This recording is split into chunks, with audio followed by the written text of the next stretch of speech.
Now in 19C, before we do anything fancy and use some smart substitution, what do you know is about the coefficients? Minus 4, 16, and 20.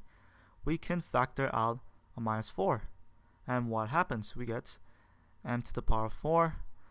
Minus 4 goes into 16, minus 4 times, so minus 4 m squared n squared. And minus 4 goes into 20, minus 5 times, so that's minus 5 n to the power of 4. Okay, now let's use a smart substitution. So let's let, I don't know, a equal to m squared.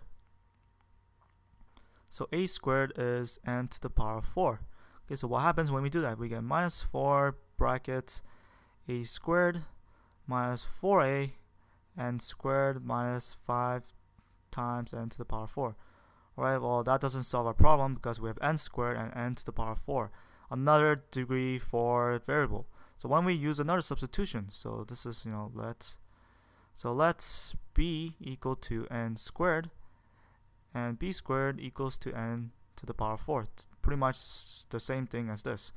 We'll get minus 4 bracket a squared minus 4a n squared is b, so 4ab minus 5, well b squared is n to the power of 4, that's 5b. Alright, so we know how to factor these kind of polynomials. Remember, we forget or pretend that this b variable doesn't exist, and we just pretend that we're factoring a squared minus 4a minus 5.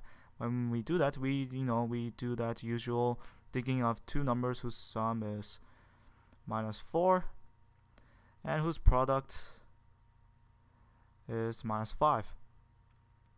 Well, this is a really easy one. We know that minus 5 times 1 equals to minus 5, and minus 5 plus 1 is minus 4, satisfying both these two cases. So our two numbers are minus 5 and 1.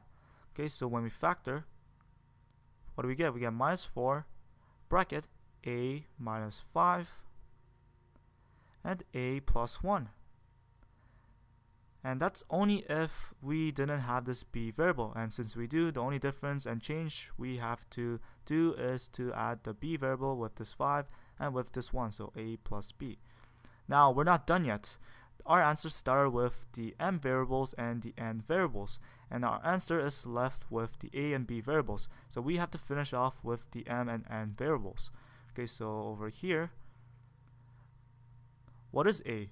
We know that a is m squared, so we can plug m squared back in. M squared minus 5, what's b? B is n squared. We could plug in n squared back. What's a? A is m squared, so we could plug in m squared back. And b, what's b? B is n squared, so we can input n squared into the equation. We get n squared, which is our final answer.